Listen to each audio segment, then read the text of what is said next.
Aquí en Mega Noticias 3 de la tarde nos vamos de lleno a nuestra mesa de análisis. Le doy la bienvenida a Ana Lorena Delgadillo. ¿Cómo estás? Directora de la Fundación para la Justicia. Gracias por estar con nosotros, Ana.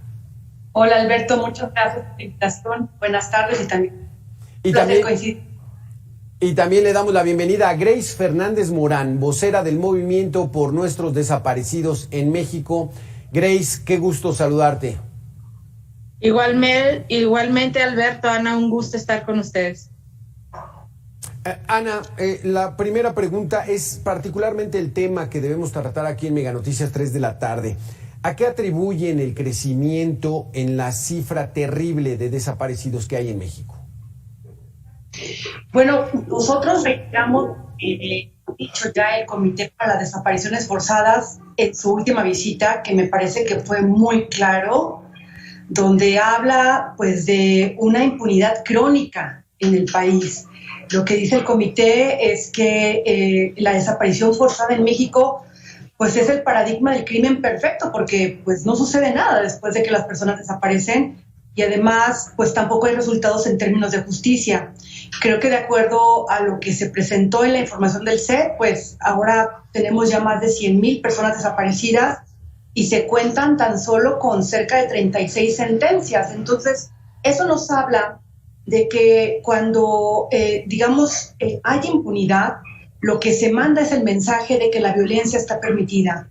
Hasta este momento, el hecho de que no estén fortalecidas las fiscalías ni para investigar a los responsables de las desapariciones, pero tampoco para colaborar en la búsqueda con el Sistema Nacional de Búsqueda, pone en el centro de la responsabilidad a las procuradurías acerca de lo que está sucediendo con el tema de las desapariciones y también, a las comisiones, porque no se ha buscado la manera de que se fortalezcan por alguna parte también sus capacidades de investigación. Es muy difícil pensar que se puede buscar sin investigar y que cuando se investiga no se busca. Es decir, a pesar de que haya una división de estas tareas, tendría que haber una colaboración estrecha que no existe, que no trae ningunos beneficios para la búsqueda y que por otra parte a los únicos que le está representando un beneficio son a las personas y al Estado coludido con las desapariciones en México. Grace Fernández, ¿coincides con Ana Lorena? ¿Es el paradigma del crimen perfecto? Hay esa frase célebre, no hay crimen perfecto. Aquí en México parece que sí lo hay. Definitivamente coincido con Ana Lorena. En México no solamente no se investiga, sino pareciera que se trata de proteger a los grupos criminales que están haciendo tanto daño en el país y el que no haya esta investigación, o sea, el tema es esta pelea entre las comisiones de búsqueda y las fiscalías, de la aparente invasión de atribuciones, cuando de lo que se trata es de proteger a la ciudadanía, ¿no? Entonces, no busques a las personas, pero tampoco buscas a quién le causó daño a las personas, y eso tiene mucho que ver con los fenómenos de corrupción. Ya lo comentaba un poco Ana, a final de cuentas, yo creo que la existencia de estos dos graves delitos son los que han permitido que siga sucediendo en México, porque no pasa nada, ¿no? Entonces, si tú vas a una fiscalía a querer poner tu denuncia, inmediatamente lo primero que hacen es tratar de hacerte cambiar de opinión para que no pidas la búsqueda de tu familiar, para que no tengan que perseguir el delito, y pues eso agrava la situación, ¿no? Entonces es como un cheque en blanco para el crimen organizado, poder seguir cometiendo estos delitos en total impunidad. Sí, Ana Lorena, porque son, como bien nos dices, 100,000 historias de drama de personas que de pronto se los tragó la tierra y las autoridades no hacen nada.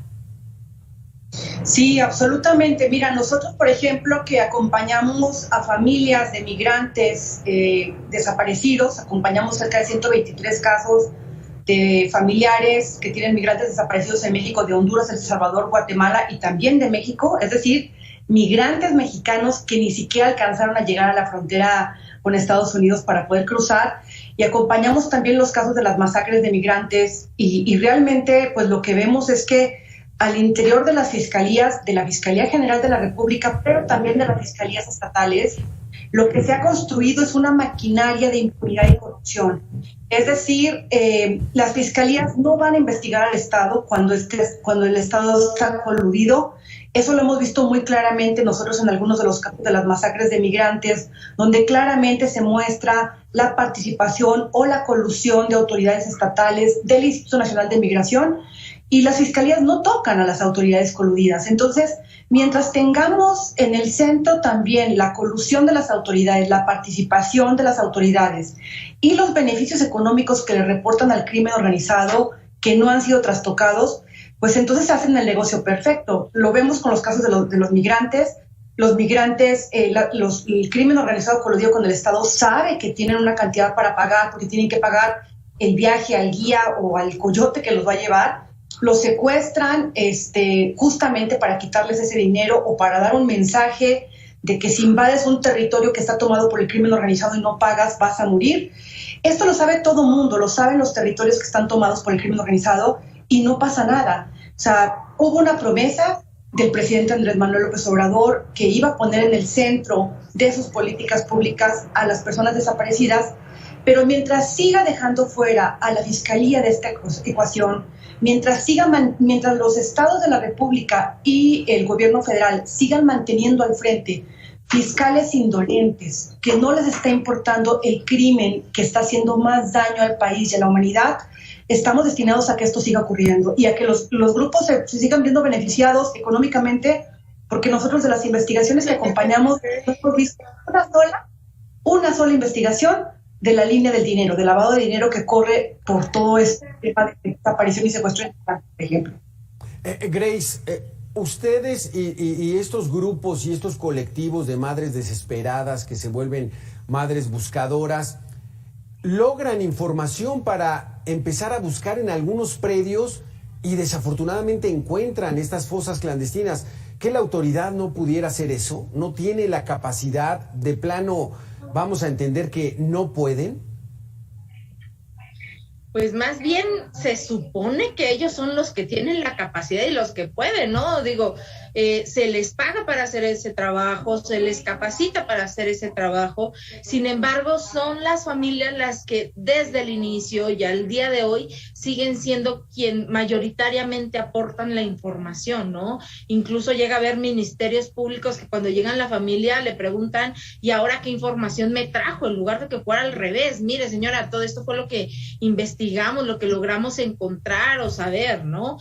Lamentablemente volvemos a que no es casualidad el que sigan diciendo no tenemos la capacidad, es porque entre más reconocimiento tengas de tengo la gente preparada para hacerlo, entonces más se te puede exigir, ¿no? Claro. Y eso es lo que preocupa. Pareciera que el Estado está muy cómodo con que seamos las familias las que nos exponemos ante estas búsquedas y estas investigaciones. Ahí están los casos de todas las compañeras que lamentablemente han sido asesinadas o que han tenido que desplazarse a razón de las búsquedas y las investigaciones que ellas hacen, y el Estado no hace nada ni por protegerlas, ni por entonces retomar el trabajo que ellas venían haciendo en la búsqueda de las personas, ¿no? Esta pregunta se la quiero hacer a alguna de las dos, que me diga si la tiene para resolver. El gobierno en estos momentos dice que esa escalada de homicidios ya llegó a un límite y que incluso han comenzado a bajar los homicidios dolosos. Pero ¿tendrá que ver alguna relación con la gente que desaparece? ¿Los vinculan? ¿Hacen esa lista el gobierno? ¿O dicen, bueno, si no hay cadáver, pues no hay homicidio? ¿Cómo está esto, Ana? Sí, no hay ninguna vinculación cuando debiera de existir, ¿no? Digamos, no en balde en el país tenemos más de 56,000 restos sin identificar. Que ese tendría que haber sido el primer lugar de búsqueda también cuando empezaron a aparecer los restos. Nosotros que venimos trabajando ya desde hace mucho tiempo casos de desaparición, a mí me tocó trabajar incluso desde Ciudad Juárez, los casos de feminicidio con el equipo argentino de antropología forense, lo que vemos es que en principio al interior de las fiscalías hay una tremenda desorganización.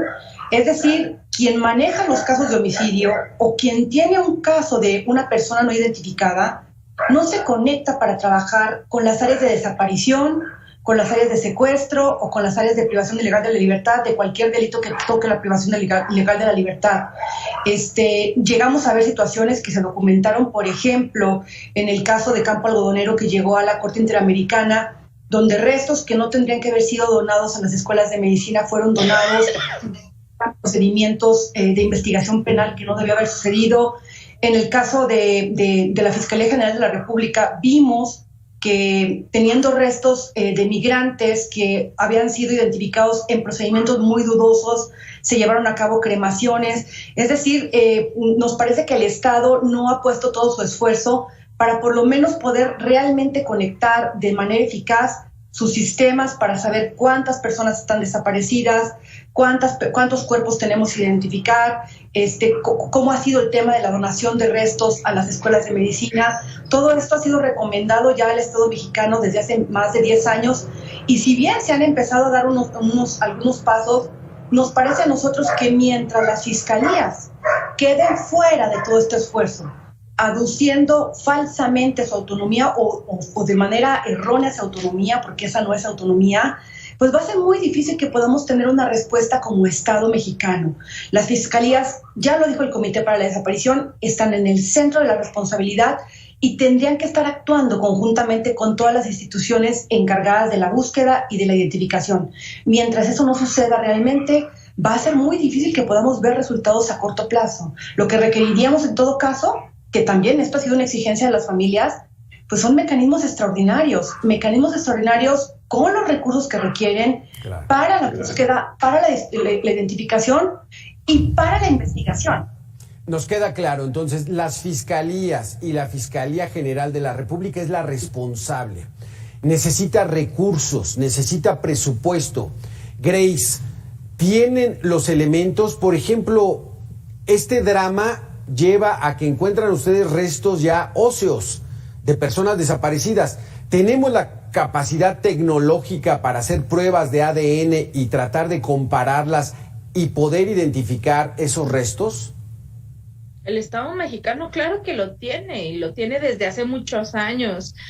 Simplemente el año pasado se inauguró en el Centro Regional de Identificación Humana en Coahuila el laboratorio de genética más avanzado en todo este lado del continente. O sea, no es que no haya la capacidad, lo que no hay es la voluntad política. ¿Y por qué no la hay? Por el involucramiento. O sea, volvemos a que es este discurso de están bajando los homicidios dolosos, pero si no lo comparas con los otros delitos que se han incrementado, como el de desaparición, el de trata de personas, el de secuestro, pues difícilmente vas a poder estar diciendo la verdad, ¿no? Entonces, volvemos a que mientras no haya un reconocimiento real de lo que sucede, pero sobre todo de la capacidad que tienen, difícilmente vamos a poder tener lo que hace falta, ¿no? O sea, sí, la crisis forense es muy grave, son más de 52,000 cuerpos los que hay que identificar, más cientos de miles de fragmentos óseos,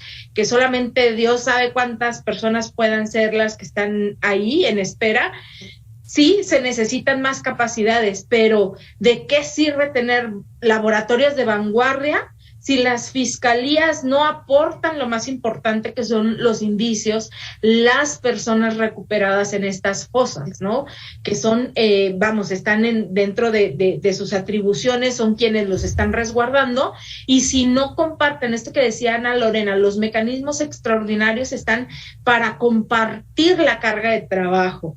Se crearon con atribuciones para ayudarle a la fiscalía, pero la fiscalía, les digo, se le va a terminar el discurso de todos murieron de neumonía o de COVID, por eso no los quieren aportar para los trabajos de identificación, porque después las familias vamos a decir, dime de qué murió y dime quién lo mató, y tráelo y ríndele cuentas y senténcialo, ¿no? Y eso es parte de lo que el Estado mexicano aún no tiene un acuerdo, lamentablemente, entre los tres niveles de gobierno para hacerle frente a pues esta gran impunidad, ¿no? Sí.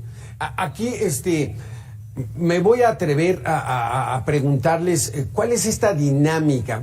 Prácticamente es crimen organizado, ¿no? Son bandas criminales de las que se dedican al trasiego de drogas, secuestros, cobro de piso, los que son responsables de estas desapariciones, ¿no? ¿Cuál es la dinámica? O sea, ¿qué hacen estos desalmados? ¿Encuentran un terreno lejísimo y ahí los entierran o los desaparecen con ácido? ¿Cómo es este asunto, Lorena? Pues mira, si me permites, Ana. Sí, adelante, Grace. Adelante, Grace. Cambia mucho según la región y los grupos criminales, pero hay que tener certeza también en que no son únicamente los grupos criminales, porque simplemente aquellos cuerpos, estos 52,000 restos que te estoy mencionando son los que están en las fosas comunes de la Fiscalía. Es decir, cuando las personas fueron privadas de su vida, que fueron abandonadas en cualquier lugar, la Fiscalía, lejos de hacerles las autopsias de ley, buscar la identidad de estas personas, las inhumaron, pero sin ni siquiera un registro, ¿no? En otros casos más lamentables, los donaron a las universidades, pero se hicieron total y completamente irresponsables del destino final de esos restos. Entonces, las universidades los recibían, los procesaban y nadie sabe dónde quedaron esos esqueletos, ¿no? Entonces, las personas difícilmente van a poder ser identificadas, pero ni desde el inicio en que fueron recibidas por los servicios periciales. Entonces, sí, los grupos criminales en esta dinámica o estrategia de deshacerse de la prueba del delito y aprovechando de la incapacidad del Estado de hacer una verdadera investigación, pues lo más fácil es ocultar el paradero de las personas, ¿no? Pero sí, vuelvo, no es el único caso y sí es muy importante resaltar que todavía hay fiscalías que tienen un montón de fosas que han sido señaladas por las familias, por la información que han proporcionado, que ni siquiera han ido a hacer verificación alguna a las autoridades. ¡Qué barbaridad! A ver, entonces, para tratar de ubicar los datos, son 101,000 las personas desaparecidas que se reportan. De estas, 52,000 están en fosas comunes, o sea, es decir, cuerpos que recogieron de la calle asesinados y los tienen las fiscalías y ya de ahí, pues bueno, ya murió, ya que se quede. ¿Así es el drama, Ana Lorena? Pues bueno, de lo que se habla ahorita, digamos, la cifra más actualizada son cerca de personas desaparecidas. No te escuchamos, Anita. A ver, otra vez. Es que creo que se cruzó por ahí. No, lo que decía es que estamos hablando de que la cifra más actualizada son cerca de 103,000 personas desaparecidas, pero a nosotros, bueno, lo primero que me gustaría remarcar es que tampoco podemos decir que sea la cifra total. Nosotros sabemos de muchos casos de familias que no se atreven a ir a denunciar a las fiscalías justamente porque tienen miedo de la colusión que existe entre las fiscalías, las autoridades de las fiscalías y el crimen organizado. Es decir, no hay una confianza para acudir a denunciar y entonces tenemos una cifra negra muy alta. Y ahí hay que comentar también el tema de las personas migrantes desaparecidas. Por ejemplo, de acuerdo al Registro Nacional de Personas Desaparecidas, se contabilizan solo 71 personas como migrantes, digamos, desaparecidos, cuando las cifras que tenemos nosotros pues son muchísimo más altas, entonces no se corresponden. De esos hay una parte que están sin identificar, pero hay otra parte, como digo, que no sabemos cuántos son todavía. Entonces creo que seguimos también sin tener como una cifra real del número de personas desaparecidas en México. Y sobre este tema que tú marcabas, que me parece que es muy importante para todas las personas que nos escuchan, que quede muy claro, no son solamente bandas criminales, como lo dice, como bien lo dijo Grace. Yo creo que es muy, muy claro que cuando tú tienes una cifra ya de más de 100,000 personas desaparecidas en un país, esto ya es otra cosa. Esto de lo que habla es de una participación y una colusión estatal. No solamente es el crimen organizado, sino el Estado también es parte de esto. Es decir, el Estado mexicano, las autoridades del Estado mexicano desaparecen personas. Y aquí yo marcaría la responsabilidad del Estado tal vez en 3 niveles. Un nivel en su participación directa, cuando autoridades desaparecen a personas. Un segundo nivel, que es cuando ocultan.